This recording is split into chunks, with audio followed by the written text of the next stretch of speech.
están ustedes? ¿Están preparados para el alimento de la palabra del Señor en esta mañana? Gloria a Dios. Quiero invitarles a que abran las Biblias por el Evangelio de Mateo. Evangelio de Mateo, capítulo 19. Muchos de ustedes saben que yo estoy llevando una reflexión diaria, matutina, por las mañanas, en el Evangelio de Mateo. Hoy vamos a leer un pasaje que ya yo medité días atrás, pero que va a servir como base y fundamento para el sermón de hoy. Mateo capítulo 19, versículos del 13 al 15. Cuando lo tengan nos ponemos de pie, por favor, para leer la palabra del Señor. Mateo capítulo 19, versículos del 13 al 15. ¿Lo tienen? Dice la palabra del Señor: entonces le fueron presentados unos niños para que pusiese las manos sobre ellos y orase. Y los discípulos le reprendieron.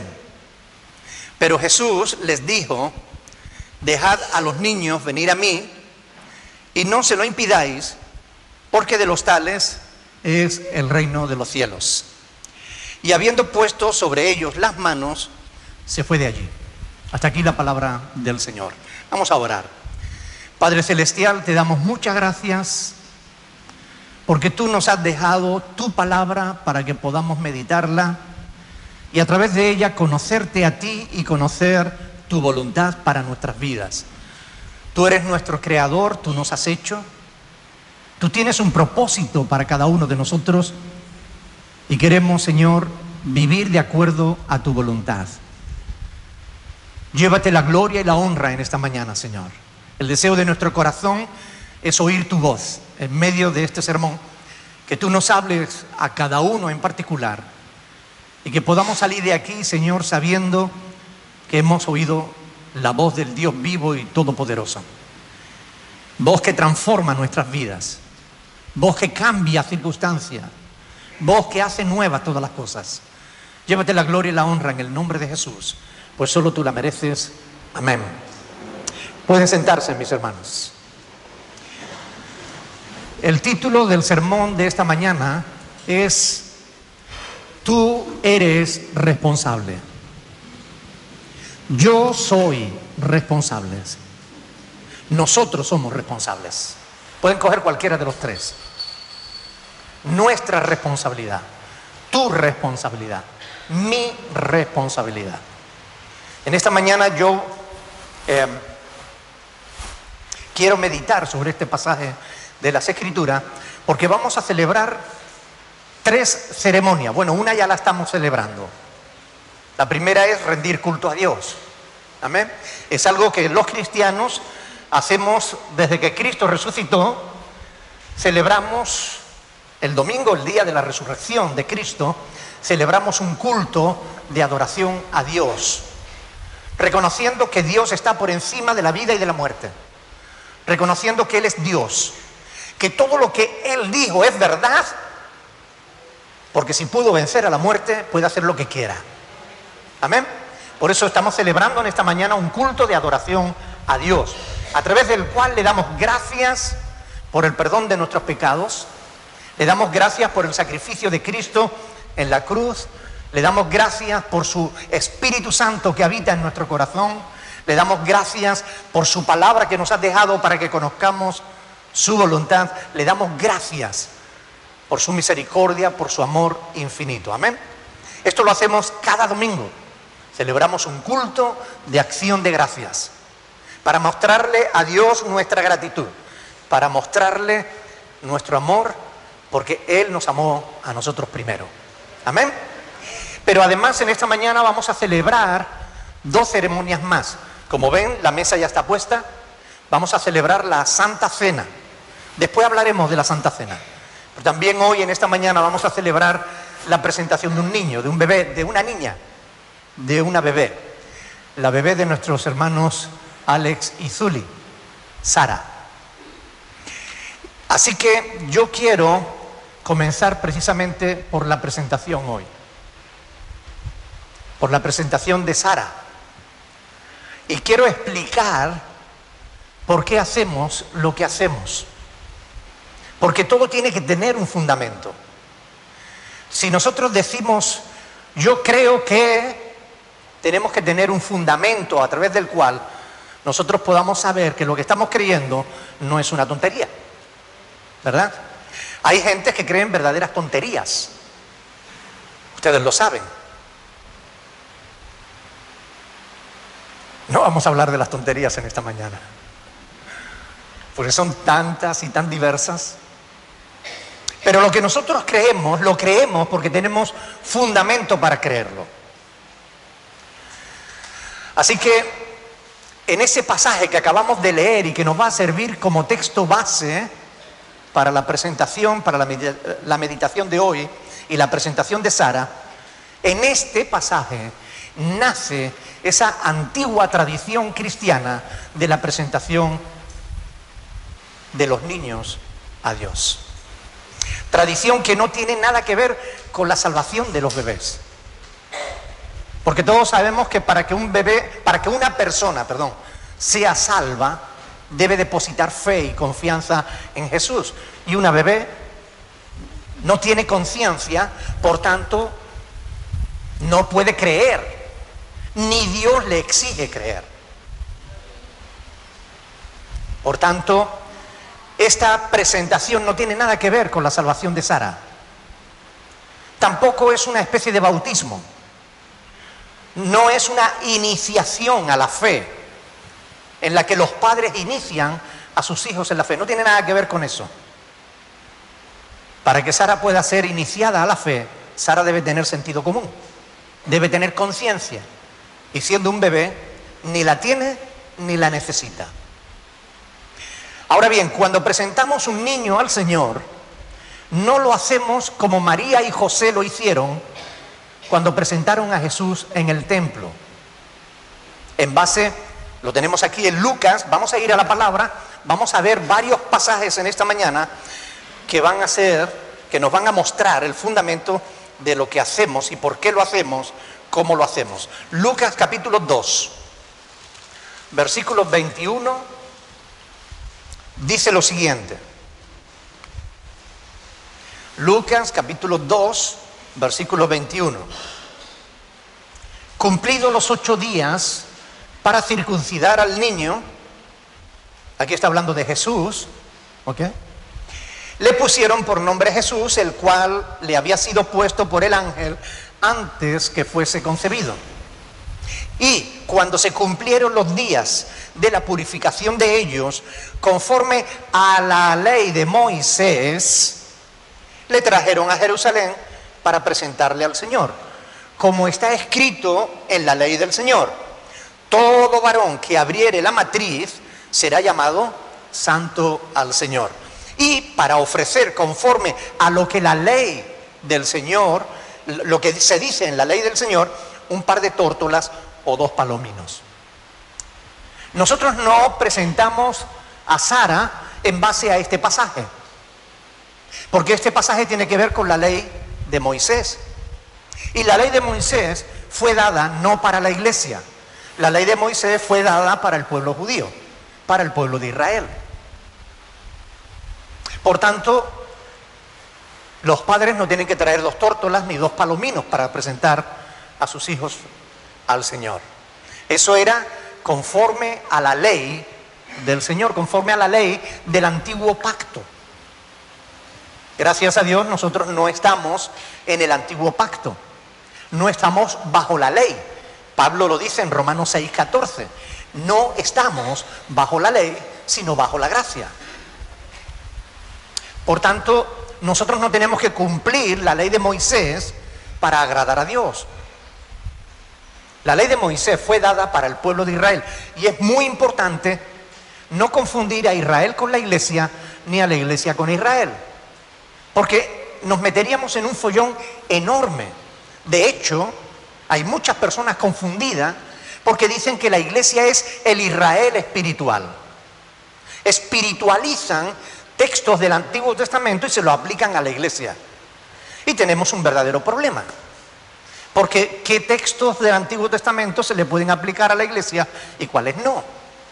¿Qué pasajes de la ley la iglesia tiene que cumplir y qué pasajes de la ley no tiene que cumplir? La iglesia no tiene que justificarse delante de Dios por medio del cumplimiento de la ley. Es más, la palabra de Dios dice claramente que todo el que esté bajo la ley, todo el que se justifique por medio de la ley está bajo maldición. Vamos a verlo. Gálatas capítulo 3, versículo 10. Aquí más claro es imposible. El apóstol Pablo escribió esta epístola a los Gálatas justamente para decirles que la iglesia, los cristianos, no tenemos que hacernos judíos. Los cristianos no tenemos que cumplir la ley de Moisés para justificarnos delante de Dios. Gálatas capítulo 3, versículo 10. Dice la palabra de Dios, porque todos los que dependen de la ley, de las obras de la ley, ¿están qué? Están bajo maldición. Gálatas 3:10. Porque todos los que dependen de las obras de la ley están bajo maldición. Pues escrito está, maldito todo aquel que no permaneciere en todas las cosas escritas en la ley para hacerla. Y que por la ley ninguno se justifica para con Dios, es que es evidente. Porque el justo, ¿por el cumplimiento de la ley vivirá? No, por la fe vivirá. Y la ley no es de fe, sino que dice, el que hiciere estas cosas, ¿veis? Tiene que ver con las obras. El que hiciere estas cosas vivirá por ellas. Pero fíjense lo que dice el versículo 13. Cristo, ¿qué hizo? Nos redimió de la maldición de la ley. Él mismo fue hecho maldición por causa nuestra. Hecho por nosotros maldición, porque escrito está, maldito todo el que es colgado de un madero. Para que en Cristo Jesús la bendición de Abraham alcanzase a los gentiles, a fin de que por la fe, no por la ley, por la fe, recibiésemos la promesa del Espíritu. Por tanto, nosotros no tenemos que presentar a nuestros hijos conforme a la ley de Moisés. No lo hacemos como lo hicieron María y José, no lo hacemos por eso. Lo hacemos en base a Mateo capítulo 19, donde hemos leído que unos padres quisieron acercar a sus hijos al Señor para que Él pusiera sus manos sobre ellos y los bendijese. Ese es el texto que nos sirve de base para esta celebración, que se practica desde entonces a lo largo de los siglos en la iglesia cristiana. Nosotros no estamos en el antiguo pacto, estamos en el nuevo pacto. Hebreos habla ampliamente en el capítulo 8 de ese tema. Digo, tampoco se trata de un bautismo ni de una iniciación a la fe, pues cuando presentamos nuestros hijos al Señor son muy pequeños. La presentación no tiene que ver con los niños en realidad. La presentación tiene que ver con los padres, con el deseo de los padres de que Dios bendiga a los niños. El niño nada sabe. Sarita hoy, cuando sea presentada y ella crezca, ella sabrá que la presentaron al Señor porque sus padres se lo digan, pero ella no tendrá conciencia de haber sido presentada. Es una bebé y es importante entender esto. La palabra de Dios dice claramente que para la salvación se exige la fe. Aún para el bautismo se exige la fe.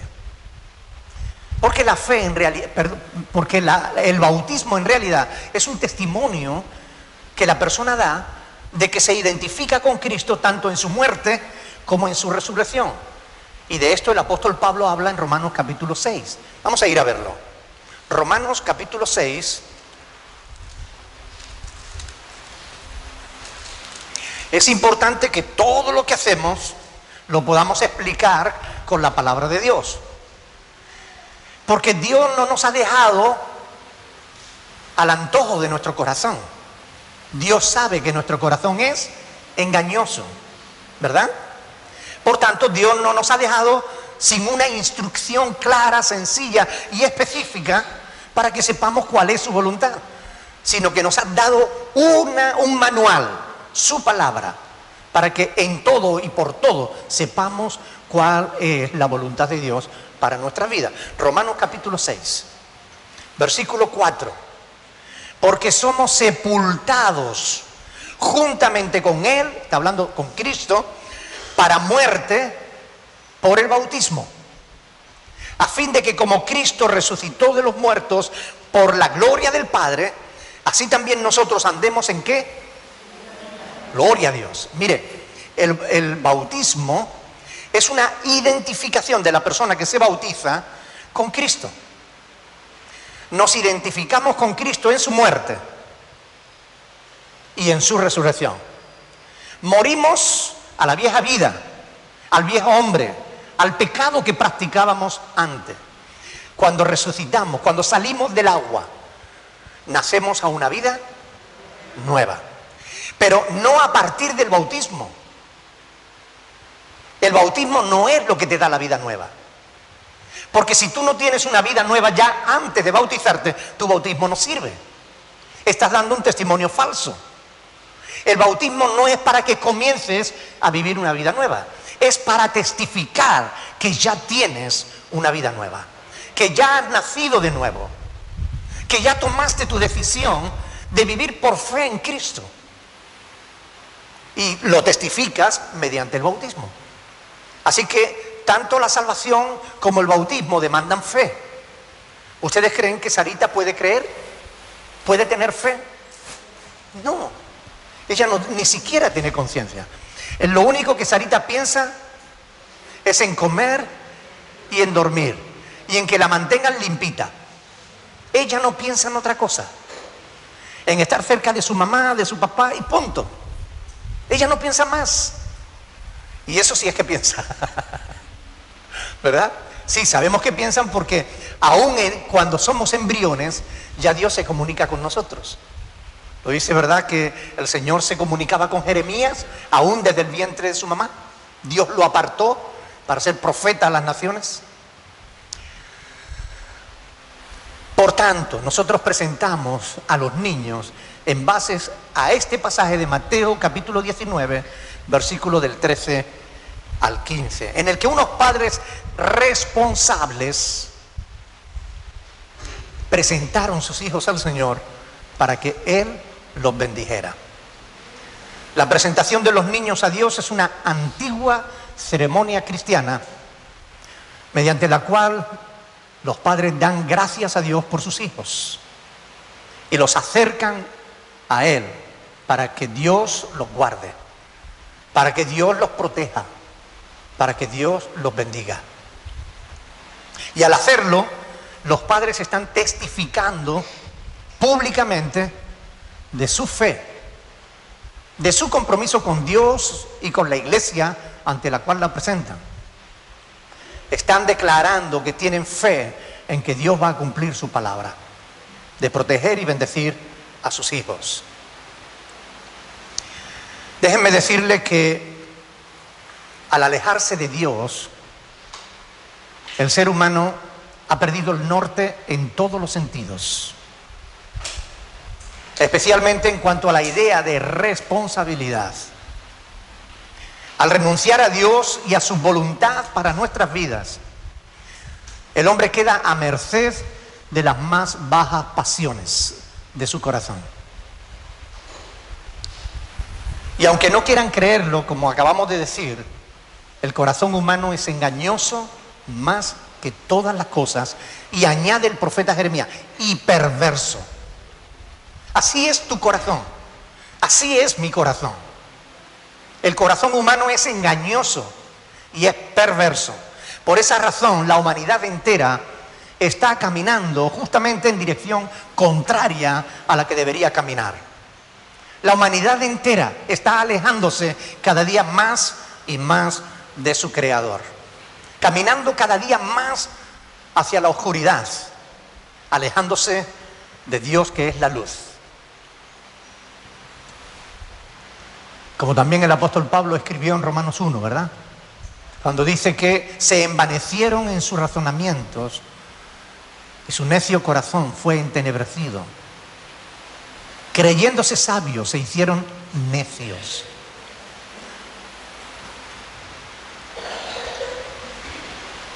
¿Por qué digo esto? Porque que unos padres hoy, en el siglo XXI, quieran acercar a sus hijos a Dios, es una excepción. No es la norma. La norma es que los padres se están alejando de Dios y con ellos alejan también a sus hijos. Así que tenemos que dar gracias a Dios por aquellos que todavía mantienen la fe, por aquellos que quieren transmitirla a sus hijos, porque tenemos derecho a transmitirle la fe a nuestros hijos. ¿Dónde está Pablito? Pablito, levántalo para que todos lo vean. Pablito.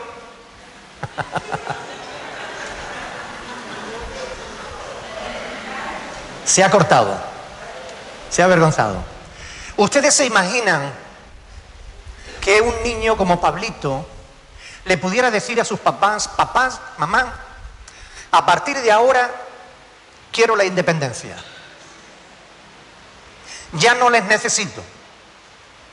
Ahora quiero tomar mis propias decisiones. Ahora quiero vivir mi vida como a mí me apetezca. ¿Qué pensarían ustedes si un niño de la edad de Pablito le dijera eso a sus papás?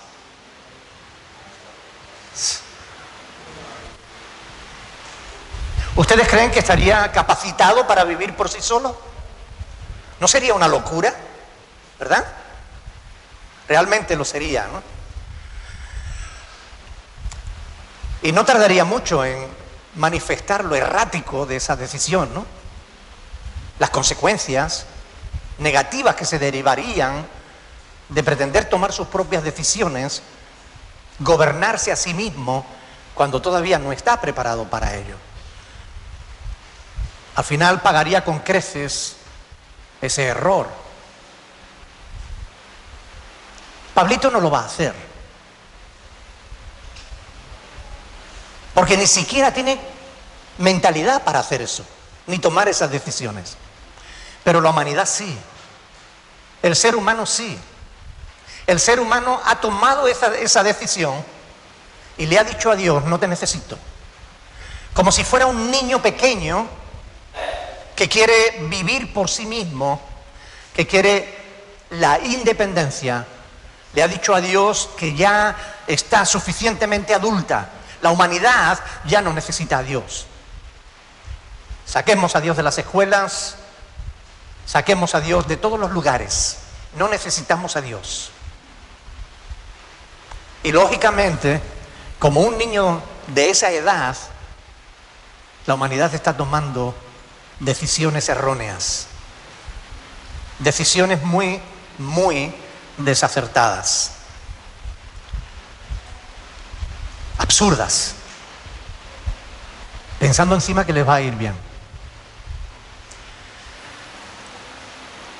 Ha renunciado a tener en cuenta el manual del Creador, la Biblia. Y siguiendo los dictados de su engañoso y perverso corazón, la humanidad está tomando sus decisiones. Decisiones que van a tener terribles consecuencias, que ya están teniendo terribles consecuencias. Nos hemos apartado de Dios y hemos elegido a personas sin temor de Dios para que nos gobiernen, para que nos dirijan, para que legislen por nosotros, para que nos eduquen a los niños. Hemos elegido a personas que no tienen temor de Dios para que nos digan cómo tenemos que vivir, cómo tenemos que hacer las cosas, qué es lo correcto o qué es lo que no es correcto. Así que no es extraño que a la humanidad le vaya cada día de mal en peor. Nos gobiernan personas que no tienen temor. Educan a nuestros hijos personas que no tienen temor de Dios. Los grupos de homosexuales, transexuales, lesbianas, están hoy dirigiendo la educación de nuestros hijos en los colegios?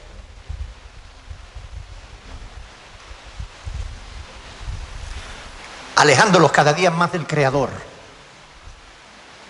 Se hace necesario, hoy más que nunca, volver a Dios y a su voluntad para nuestras vidas. Porque Él nos hizo con un propósito. Y su propósito está aquí escrito en la palabra de Dios. Y todos debiéramos conocerlo. Pero solamente un grupo reducido de personas conocen a Dios. Y aún entre los pocos que conocen a Dios, muchos tienen ideas erróneas acerca de Dios.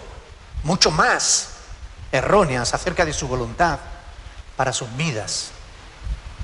Porque sus padres no se preocuparon de acercarlos a Dios. Porque ellos mismos no buscan a Dios. Porque no tienen temor de Dios en sus corazones. Se dejan guiar por un corazón engañoso y pervertido. Si queremos que nuestros hijos y nietos no acaben idiotizados y pervertidos,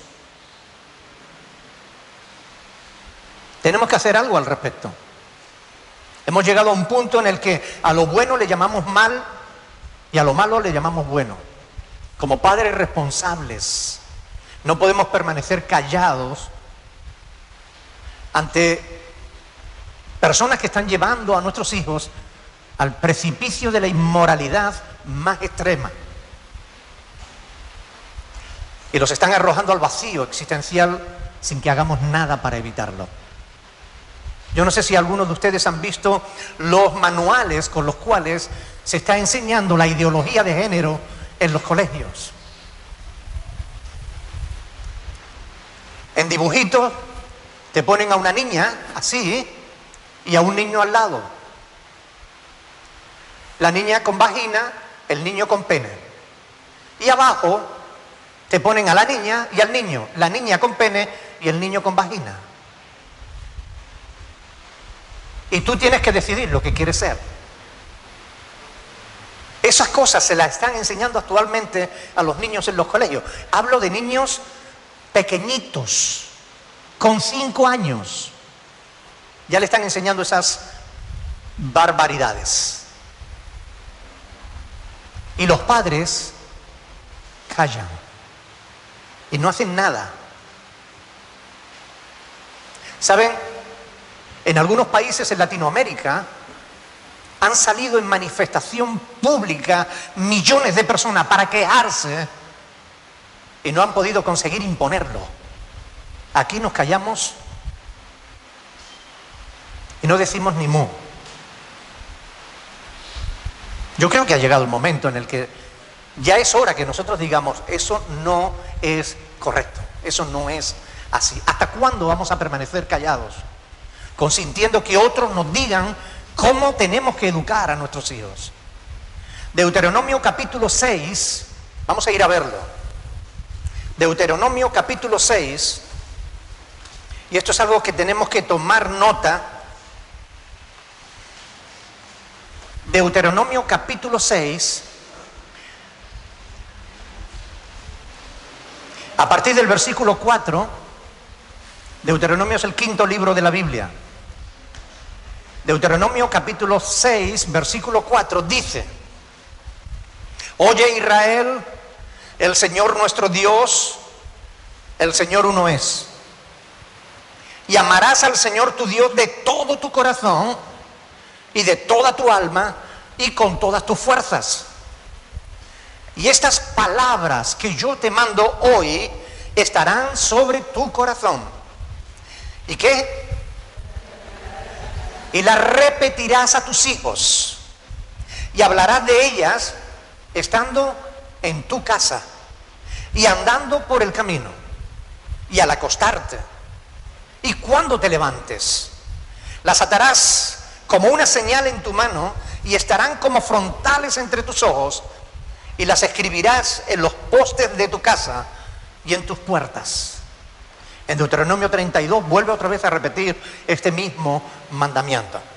Por esta palabra que acabamos de leer en las Sagradas Escrituras, esto es la palabra de Dios, la Biblia, por estas palabras sabemos que delante de Dios Los responsables de educar a nuestros hijos somos los padres. La responsabilidad, tu responsabilidad, mi responsabilidad, nuestra responsabilidad de educar a los hijos es nuestra. Los gobiernos tienen la obligación de ayudar a los padres a que puedan educar a sus hijos, pero no a imponerles un adoctrinamiento inmoral contra su voluntad. Los gobiernos no tienen derecho a educar a nuestros hijos contra nuestros principios, contra nuestros valores. No tienen derecho a hacerlo.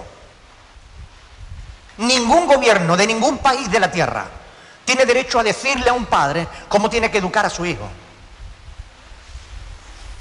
Digámoslo bien alto. Nuestros hijos no son patrimonio del Estado. Nuestros hijos son nuestros. Dios los ha puesto en nuestras manos para que nosotros los eduquemos. Y ya es hora de que tengamos que reaccionar, de que no sigamos callados mientras que están llenando el corazón y la mente de nuestros hijos de perversidad.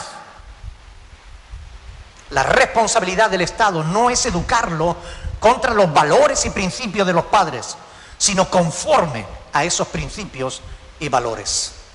La responsabilidad del Estado es velar por el bienestar de los más pequeños, no la de colaborar en su corrupción.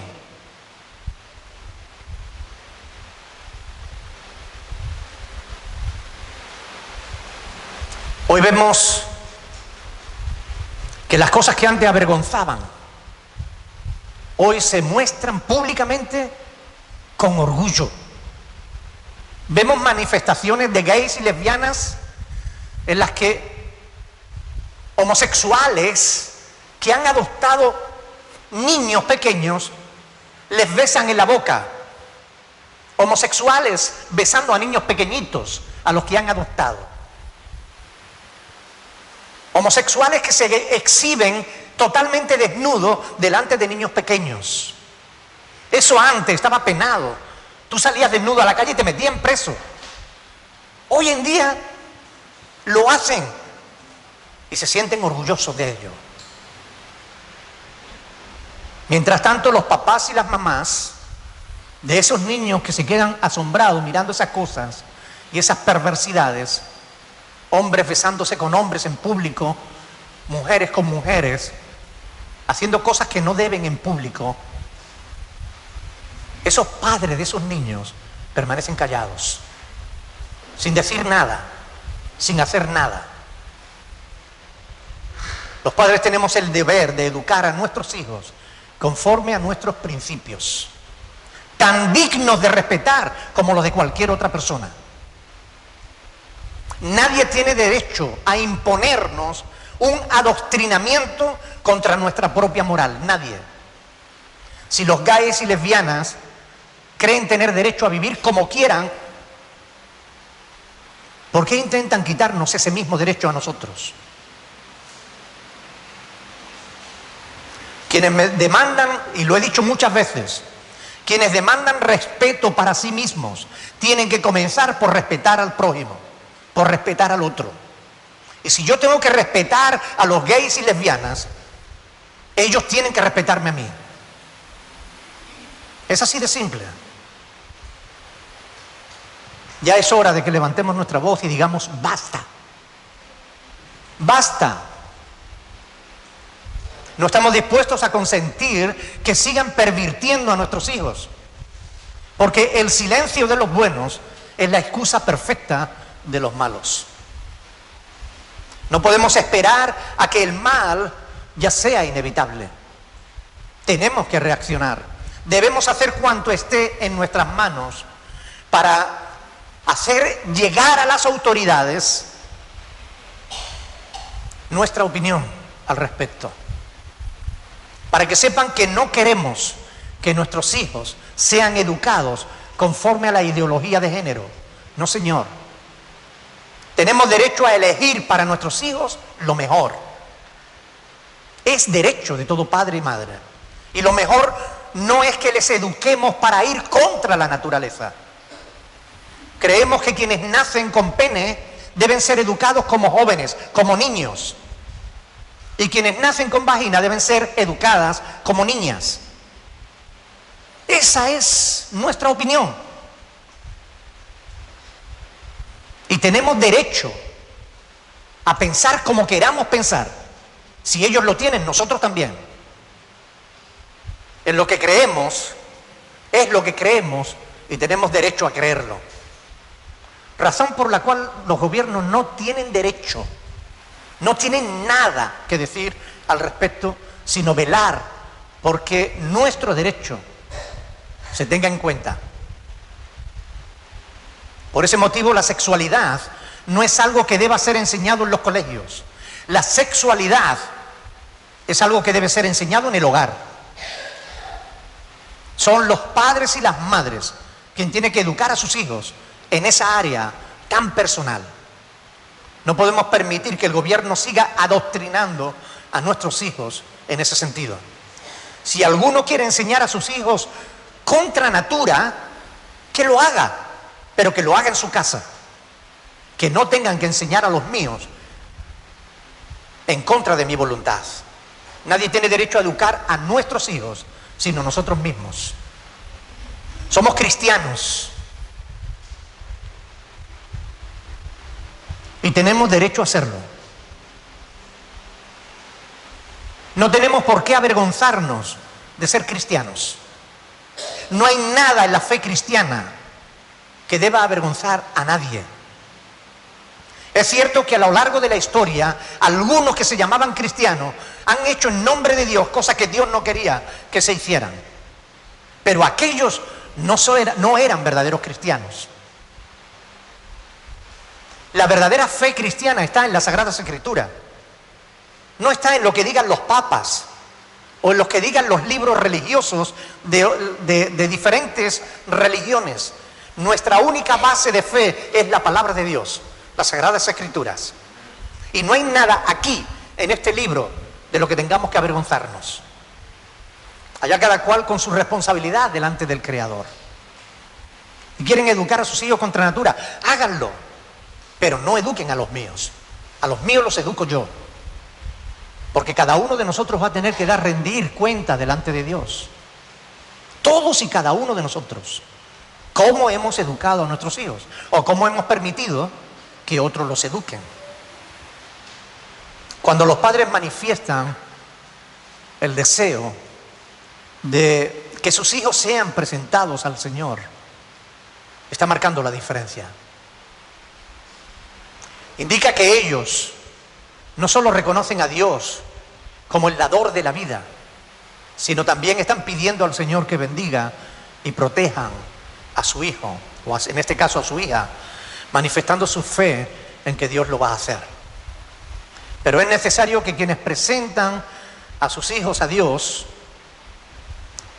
comprendan también que no se trata solo de practicar una ceremonia, un rito religioso. No se trata solo de una tradición.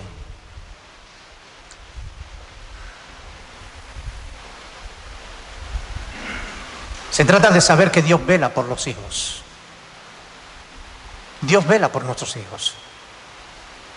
Y Dios va a demandar de cada uno de nosotros el cumplimiento de nuestra responsabilidad para con ellos. Jesús dijo: dejad a los niños, venid a mí. De esta manera Jesús estaba mostrando su amor por los más pequeños. De ahí que en otra ocasión los pusiera como ejemplo y les dijera: de cierto os digo que si no os volvéis y os hacéis como niños, no entraréis en el reino de los cielos. Así que cualquiera que se humille como este niño, se ve que tenía un niño allí cerca, ese es el mayor en el reino de los cielos. Y cualquiera que recibe en mi nombre a un niño como este, a mí me recibe. Mateo capítulo 18 del 3 al 5. Al decir: porque de los tales es el reino de los cielos, no se lo impidáis. Dejad que los niños se acerquen a mí. No se lo impidáis, porque de los tales es el reino de los cielos. En esas palabras, Jesús estaba declarando que los niños son salvos por la gracia de Dios. La Iglesia Católica enseña que los niños deben ser bautizados para que por medio del bautismo se les perdone el pecado original. Eso es falso. No tiene fundamento bíblico. Ninguno de nosotros nacemos en pecado. Ninguno de nosotros.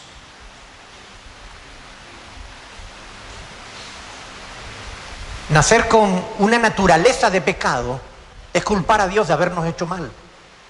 Para el mal y no para el bien. Y Dios no hace nada mal. Dios nos hizo bien. Es cierto que nada más que nacemos somos arrastrados por el mundo hacia el mal.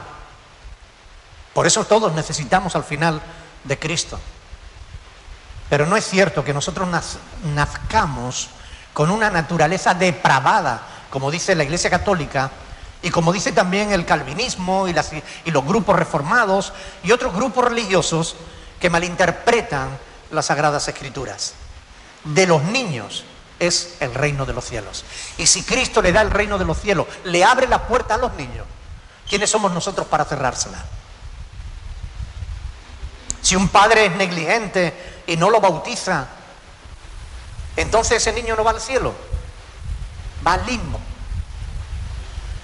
Gracias a Dios ya reconocieron que eso era una invención. A ver cuándo reconocen que todo lo demás que están enseñando también son invenciones humanas.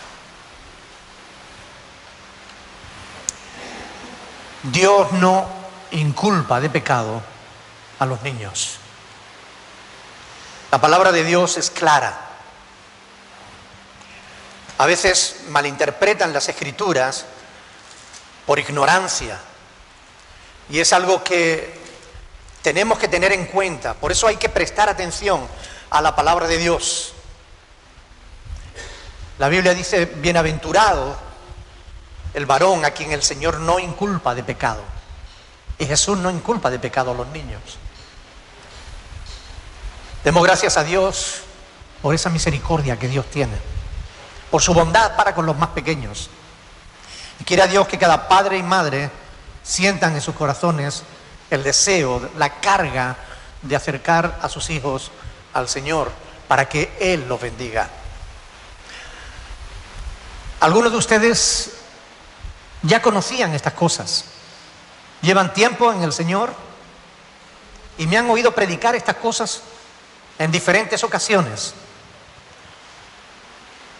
Pero la Iglesia Berea no solo somos los que estamos aquí, nos están viendo muchísima gente en muchísimos países que necesitan también escuchar estas cosas. Y la palabra de Dios nos viene bien a todos. Amén. Pidamos a Dios que Él nos ayude a ser buenos padres, padres responsables, que nos ayude a cumplir con nuestra responsabilidad de educarlos en la verdad y no en la mentira. Yo voy a pedir que los hermanos Alex y Zuli, por favor, se acerquen por aquí.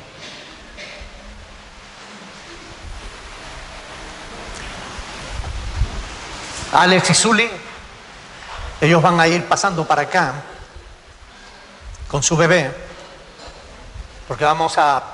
Ya está por aquí, ya está por aquí. Digo, ¿se nos ha perdido la bebé? Ya camina. Mientras que ellos traen a la bebé, yo quiero decirle, hermanos,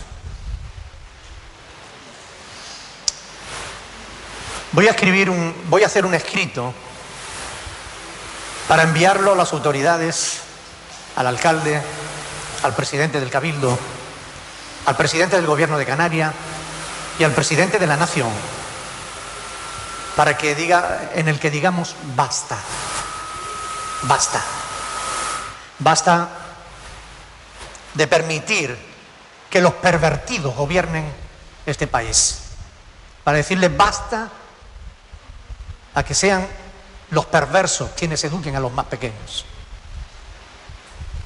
Y los que quieran, pondremos unas hojas allí al fondo para que firmen ese mismo escrito y lo mandaremos a las autoridades. Creo que tenemos que levantar nuestra voz. Creo que ya es hora. No podemos seguir callados. Como decía antes, el silencio de los buenos es la excusa perfecta de los malos. Y ha llegado el momento de decir, tenemos derecho a educar a nuestros hijos como bien nos parezca. No es el Estado quien tiene que dar educación sexual a nuestros hijos, sino nosotros, los padres. Por eso yo les pido que aquellos que estén de acuerdo con eso, que por favor cuando lo pondré, pase, lo pondré en el tablón de anuncio y lo repartiré por si alguno quiere recoger más firmas para que puedan traerlas y presentarlas. Hola, Pablito. Dios te bendiga, caballero. Antes te escondiste, ¿eh? Zuli, Dios te bendiga. Alex.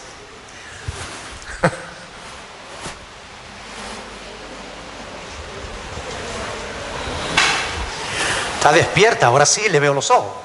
El otro día no me quería mostrar los ojos. Estaba dormidita total.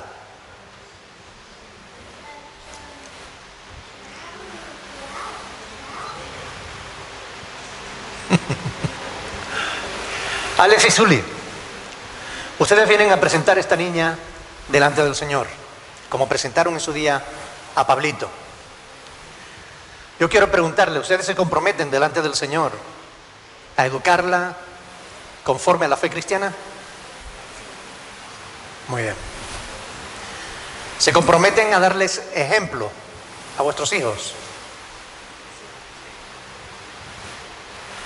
¿Ustedes se enteran de algo? No tengo micrófono. No hace falta micrófono, no.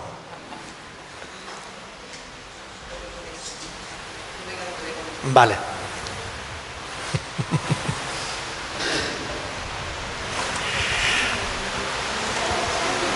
Todos nosotros tenemos que orar por ellos, además de por Sara, para que Dios les ayude realmente a poder educar a sus hijos conforme a la voluntad de Dios. Vamos a ponernos de pie y vamos a presentar a Sara al Señor. Padre del cielo, aquí tienes a Sara, Señor. Sus padres la presentan delante de ti para que pongas tu mano poderosa sobre ella, para que la bendigas, Señor, para que la guarde, para que la protejas,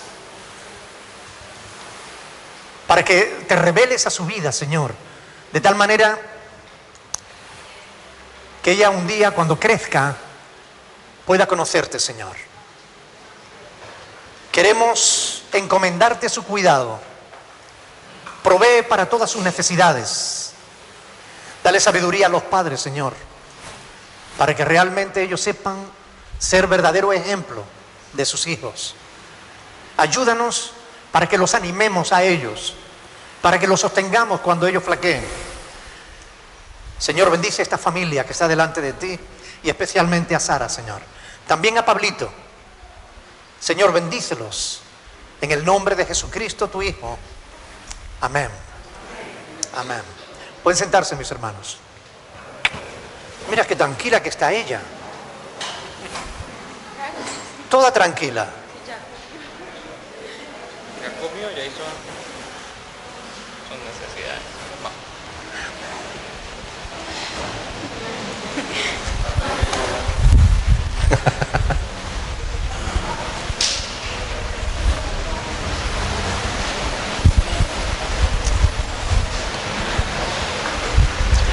La otra ceremonia que vamos a celebrar en esta mañana es la Santa Cena.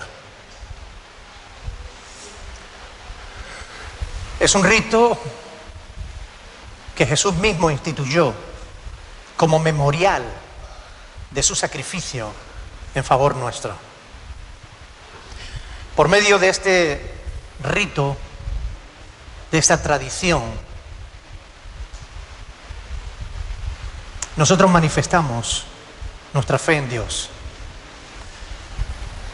Nuestra fe en que Dios está aquí, en este lugar. De que Dios está con nosotros donde quiera que vayamos, porque está en nuestro corazón. Nuestra fe de que tenemos comunión con Él y también que tenemos comunión los unos con los otros. El sacrificio de Cristo es la única paga que Dios acepta por el perdón de nuestros pecados. Dios no nos perdona porque seamos buenos. Dios no nos perdona porque llevemos mucho tiempo en la iglesia. Dios no nos perdona porque lloremos cuando pecamos. Dios no nos perdona porque nosotros hagamos penitencia, ni porque vayamos de rodillas hasta la ermita de no sé qué. Dios no nos perdona por nada de eso.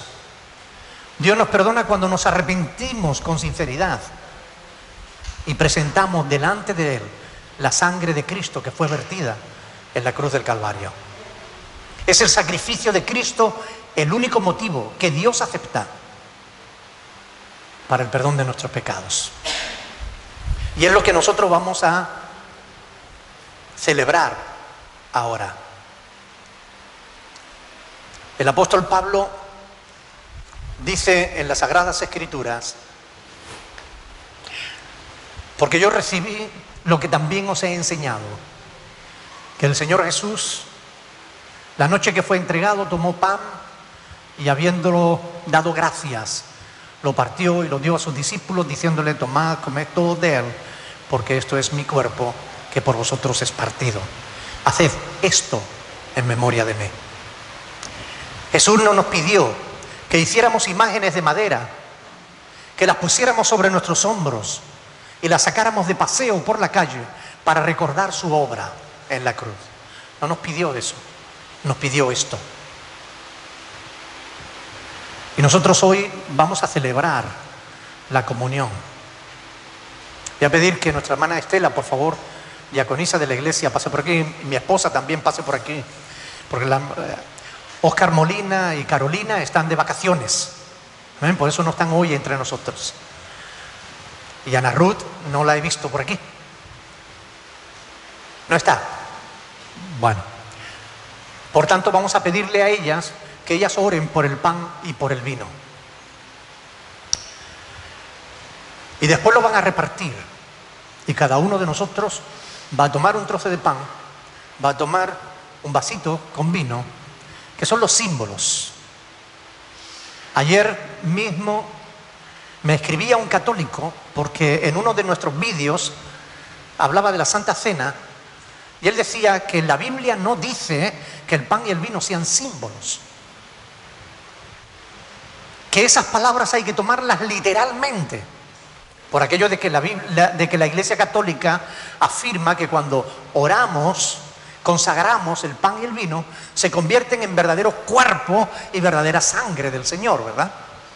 Por eso ellos lo guardan en un sagrario de oro y se arrodillan delante del pan, delante del vino, porque para ellos eso es Cristo. No entienden que Jesús está hablando en un lenguaje figurado. No podemos interpretarlo literalmente, porque en Juan capítulo 6 dice Cristo: el que no come mi carne y bebe mi sangre. ¿Cómo podríamos nosotros comer su carne y su sangre y beber su sangre si Él no está físicamente entre nosotros? Sería imposible.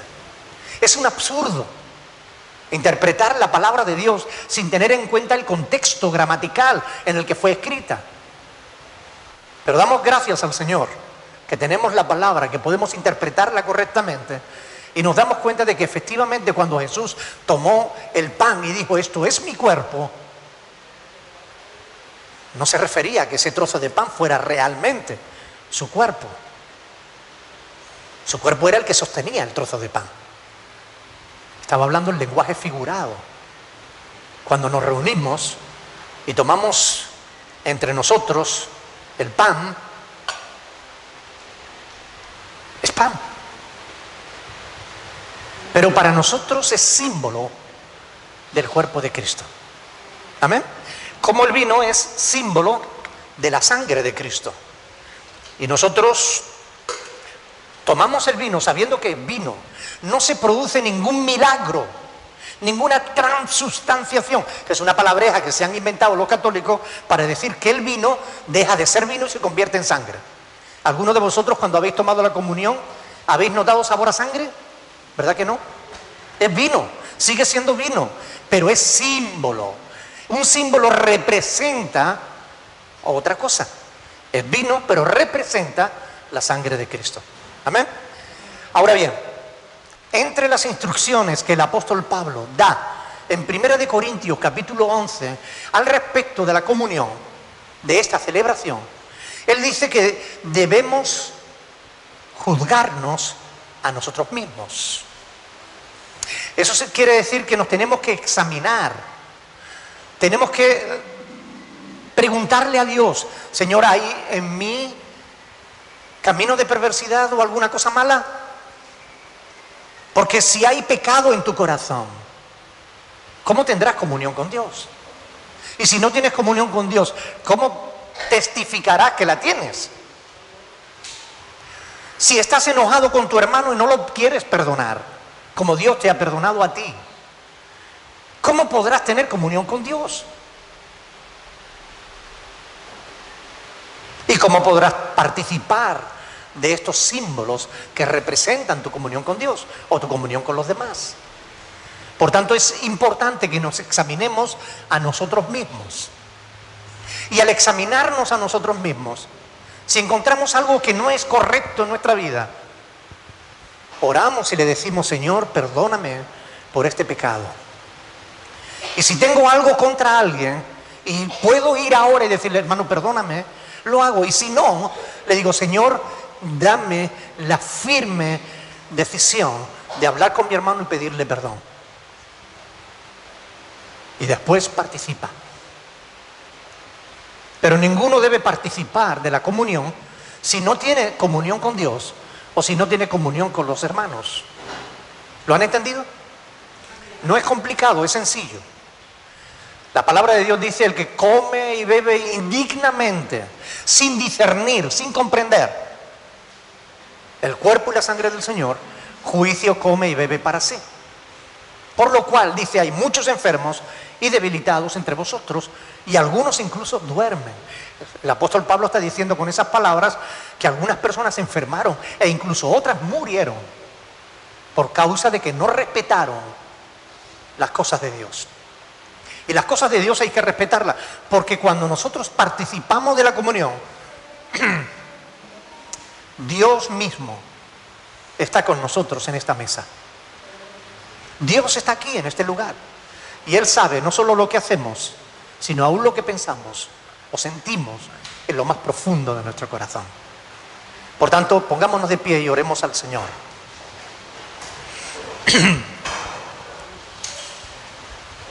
Tomémonos un tiempo para analizar, para examinarnos a nosotros mismos. Y si hay algo en tu vida que no es del agrado de Dios, échalo fuera. Arrepiéntete y pídele perdón a Dios en esta mañana. Haz las paces con tu Creador. Reconcíliate con el Señor. Hermano, yo ruego, reconciliaos con Dios.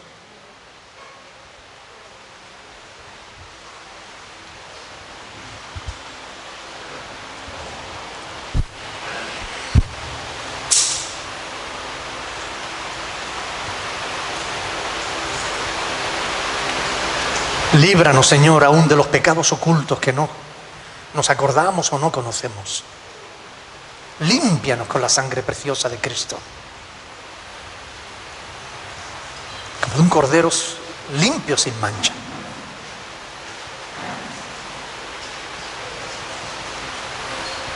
En el nombre de Jesús. Nuestras hermanas van a orar por el pan y por el vino. Padre, esta mañana, Señor, de verdad que estamos muy agradecidos por este pan, Señor, símbolo de tu cuerpo, y que fuiste capaz, Señor, de sacrificarlo por nuestras vidas, Señor.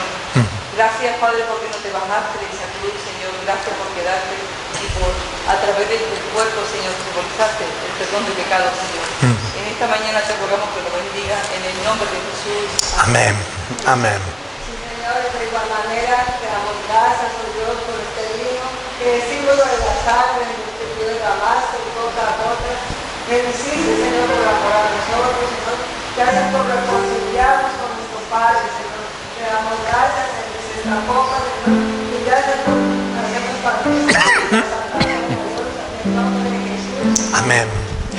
Nuestras hermanas van a pasar a repartir el pan y el vino. Por favor, no lo coman, no lo beban, hasta que todos lo tengamos y lo hagamos al mismo tiempo.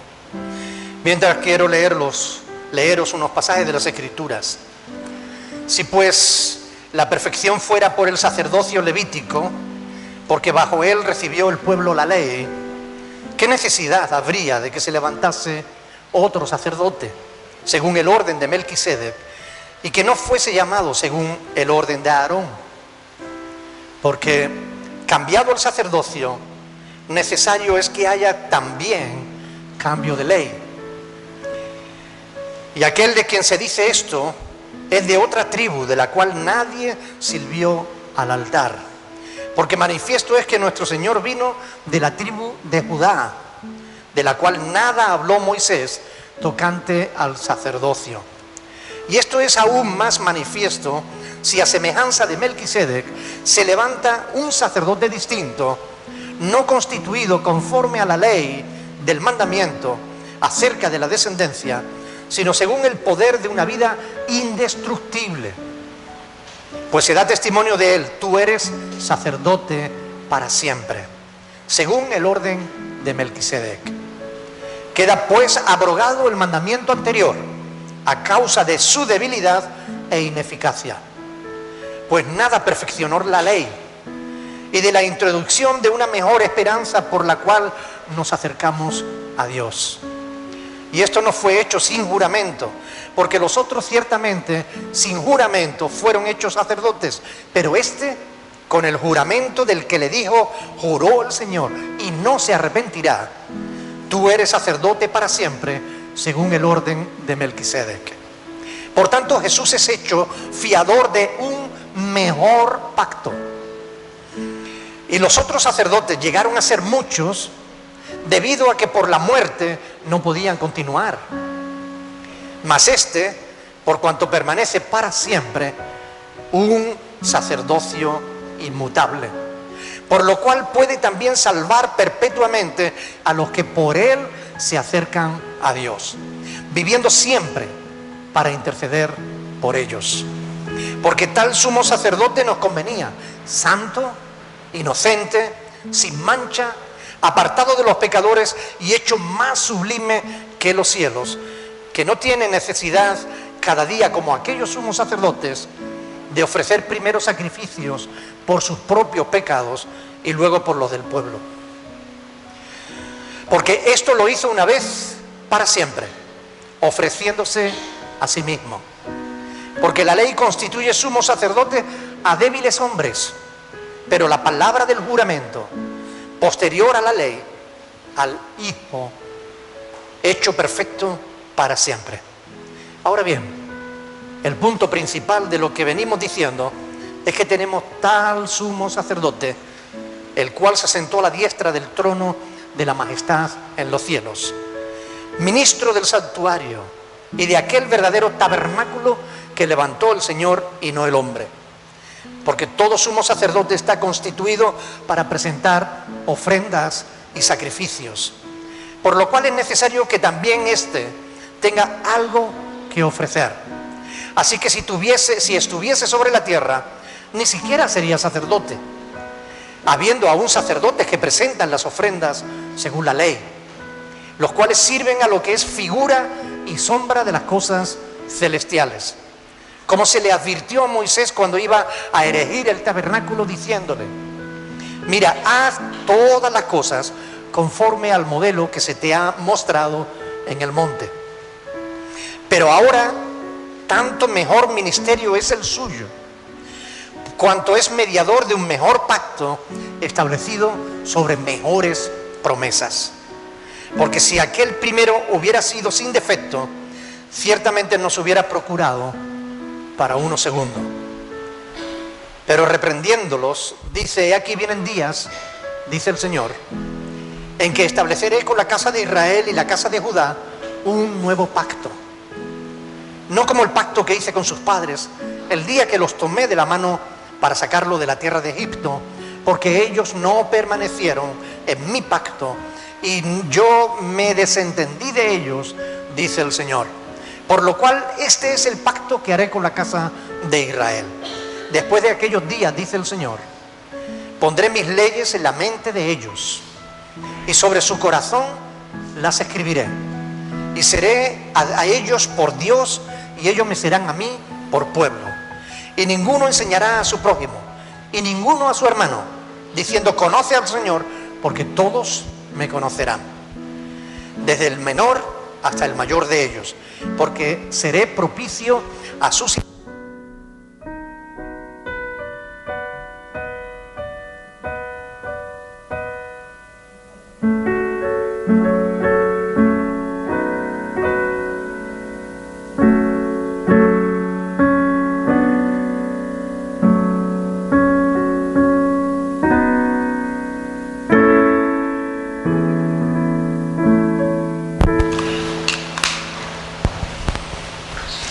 Así pues, siguiendo las instrucciones que el Señor Jesús dio a sus apóstoles en aquella última noche antes de ser prendido y de entregar su vida por nosotros,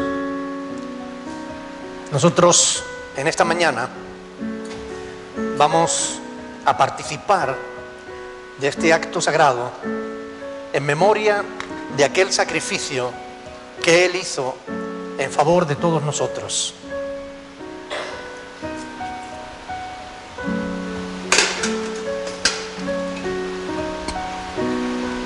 Como está escrito, dice la palabra del Señor, que Él tomó el pan, dio gracias, nosotros lo hemos hecho, hemos dado gracias, lo partió, lo dio a sus discípulos, nosotros hemos seguido esas instrucciones.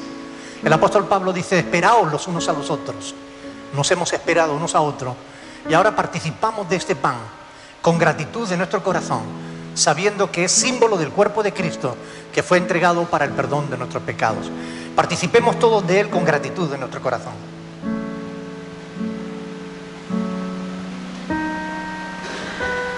Bendito sea el Señor Jesús.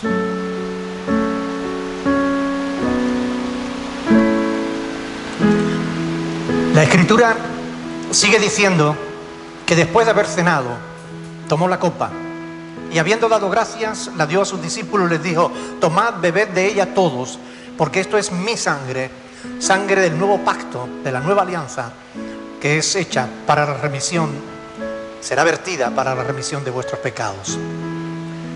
Nosotros participamos de este vino, símbolo de la sangre de Cristo, sabiendo que el sacrificio de Cristo es suficiente para limpiarnos de todo pecado. Participemos con gozo. Bendito sea el Señor.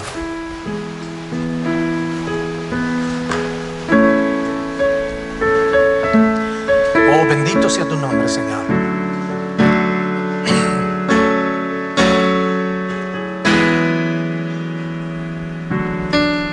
Alguien que quiera dar gracias a Dios en esta mañana,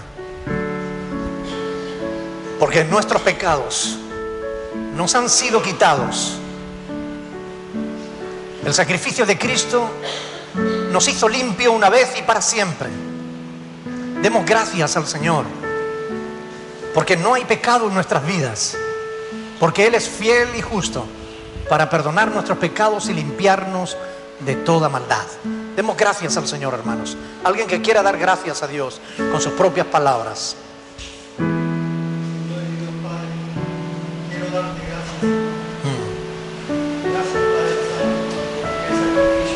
Gracias, Padre.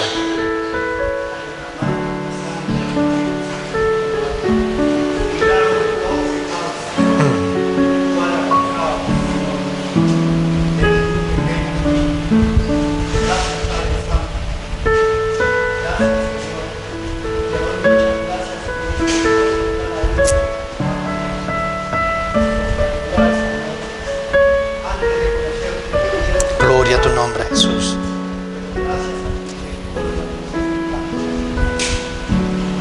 Alegre.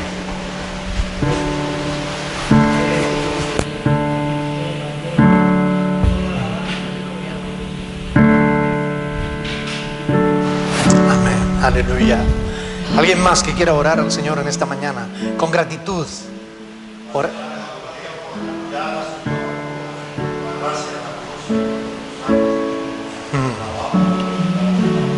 Amén. Gracias. Aleluya.